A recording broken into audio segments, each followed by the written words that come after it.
Sleeping beauty परियों की कहानी।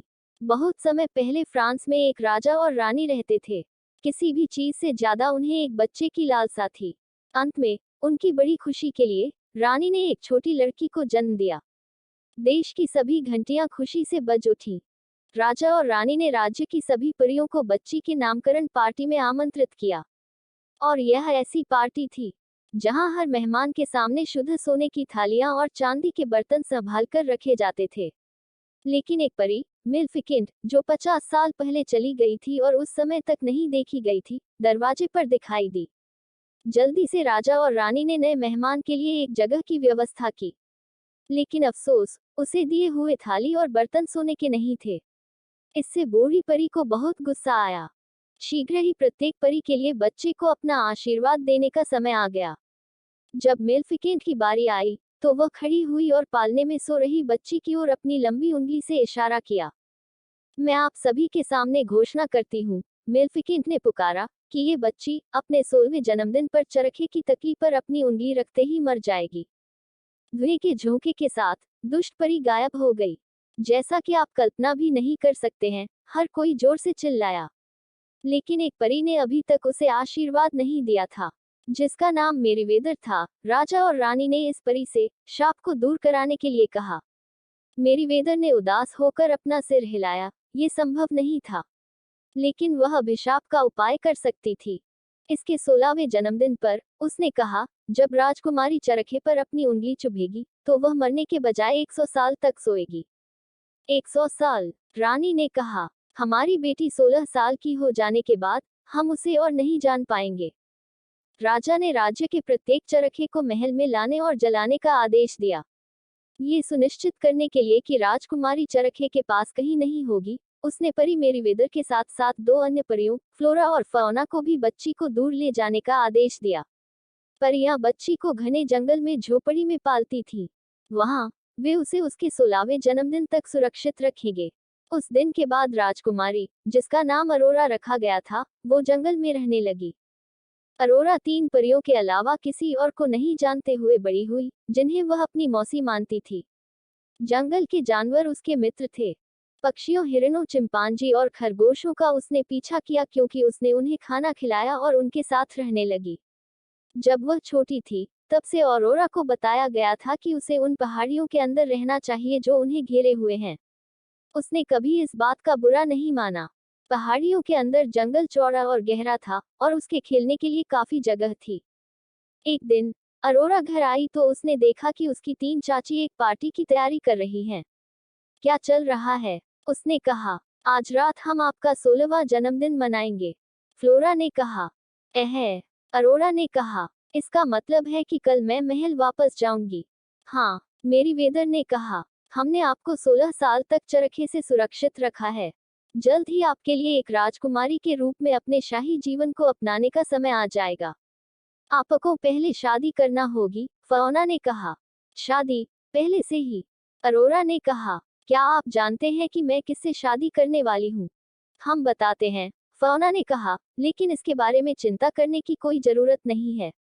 यहाँ तक कि वह थोड़ा अजीब है और थोड़ा भयानक है। आपको उसके साथ ज्यादा समय बिताने की जरूरत नहीं है। आखिरकार वह एक अच्छे परिवार से आते हैं, फ्लोरा ने टोकते हुए कहा। जरा ठहरिए, अरोरा ने पीछे खींचते हुए कहा। आप क्यों कहा कि वह थोड़ा भयानक है? मेरीवेदर ने कहा, इस तरह की चीजों पर ध्यान नहीं देना सबसे अच्छा है।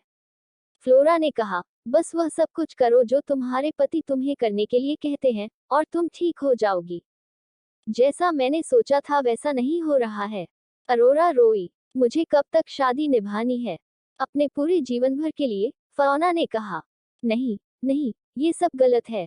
अरोरा रोई। वह दूर हो गई, फिर दृढ़ स्वर में बोली, मैं चरखे पर अपनी उंगली रखकर 100 साल के लिए सो जाऊंगी, बजाय इसके कि मुझे किसी ऐसे व्यक्ति से शादी करनी पड़े जिससे मैं शादी नहीं करना चाहती। हो सकता है कि जब तक मैं उठूं, लोगों को शादी नहीं करनी पड़ेगी अगर वे नहीं चाहते हैं। और वह दरवाजे से बाहर भाग गई। परियों, मेरीवेदर ने अन्य 2 परियों से कहा। मुझे विश्वास नहीं हो रहा है कि अरोरा इस तरह से चली गई। अरोरा गहरे जंगल में भाग गई जहां उसके पशु मित्र रहते थे।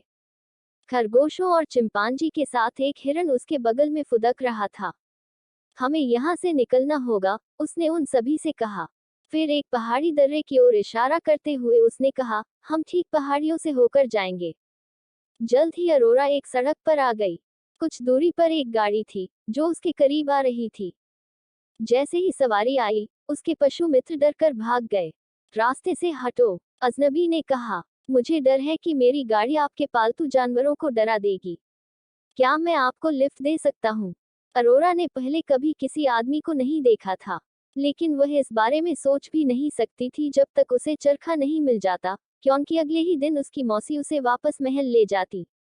दरअसल, अरोरा ने अजनबी से कहा, ऐसा कुछ है जिसकी मुझे बहुत आवश्यकता है।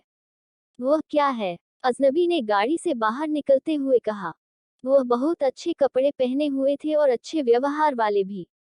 एक चरखा, अरोरा ने कहा। एक चरखा, अजनबी ने कहा। लेकिन देश में कोई भी चरखा नहीं बचा है, हर कोई यह जानता है। ठीक है, देखते हैं, अरोरा ने अपने हाथों को आपस में रगड़ते हुए कहा। मेरी एक सहेली है, उसे किसी भी तरह से चरखा चाहिए। अरोरा ने सीधे अजनबी की तरफ देखा। यह उसकी जीवन या मृत्यु की बात है। अजनबी ने अरोरा की आंखों में देखा। आखिरकार उन्होंने कहा, मुझे एक चरखे के बारे में पता है, उन्होंने कहा। लेकिन इसे आपके और मेरे बीच ही रहने दो। अजनबी करीब आ गया।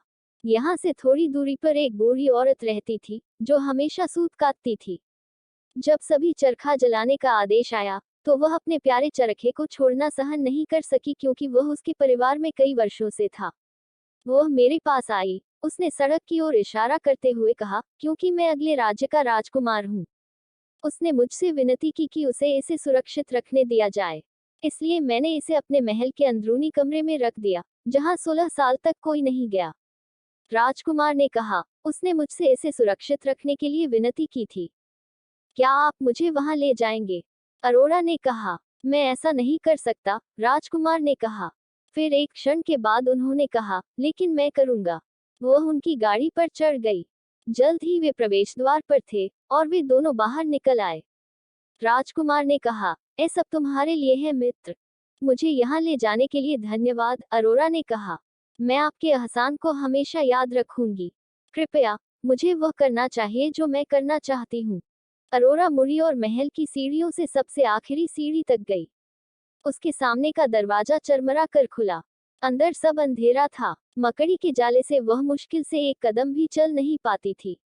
लेकिन उसने उन्हें एक तरफ धकेल दिया और आगे बढ़ गई। वहां दूर कोने में चरखा था। एक छोटी सी खिड़की से वह देख रही थी कि सूरज अस्त हो रहा है। मुझे आशा है कि ये काम करता है, उसने कहा, इससे पहले कि बहुत देर हो जाए। अरोरा ने धुरी के सिरे पर अपनी उंगली रखी। उसने उस धार पर अपनी उंगली चुभो दी। उसकी उंगली से खून की छोटी बूंदें टपक रही थी। अरोरा को चक्कर आ गया। वो अटारी के फर्श पर पड़े एक पुराने धूल भरे मखमली कंबल पर गिर पड़ी और गहरी नींद में सो गई। क्षण भर बाद महल में अन्य सभी नौकर और शाही लोग भी सो गए, और राजकुमार भी सो गया, जो अभी भी कमरे के बाहर उसकी प्रतीक्षा कर रहा था। कुछ ही घंटों में कांटे और लताएं उग आईं और महल के चारों ओर लिपट गईं, इतनी घनी कि कोई मनुष्य या जानवर उनमें से होकर नहीं जा सकता था। 100 साल तक अरोरा और बाकी लोग सोते रहे। 100 साल बीत जाने के बाद अरोरा ने अपनी आंखें झपकाईं और जाग उठी। तब महल के अन्य सभी लोग भी जाग गए। सभी ने वही करना शुरू किया जो वे 100 साल पहले सोते समय कर रहे थे। महल के चारों ओर के कांटे और लताएं निकल गईं। राजकुमार को खोजने के लिए अरोरा महल की सीढ़ियों से नीचे उतरी। दोनों ने मिलकर राजकुमार की गाड़ी में कदम रखा। बाजार के चौराहे तक सड़क के पास उन्होंने एक पूरी नई दुनिया देखी। साइकिलें और स्ट्रीट कार, कैमरे और लाइट्स, एक ऐसा चमत्कार। शायद सबसे अच्छा, उन्होंने सीखा कि इस नई दुनिया में युवा लड़कियां और लड़कों के लिए एक दूसरे को जानना बिल्कुल सही था। वे यही करना चाहते थे और शायद प्यार में पड़ना चाहते थे। जैसा कि अरोरा और राजकुमार ने मिलकर इस अद्भुत नई दुनिया का पता लगाने के लिए एक दूसरे का हाथ थामा, जैसे कि वे चाहते थे। ये कहानी का सुखद अंत है।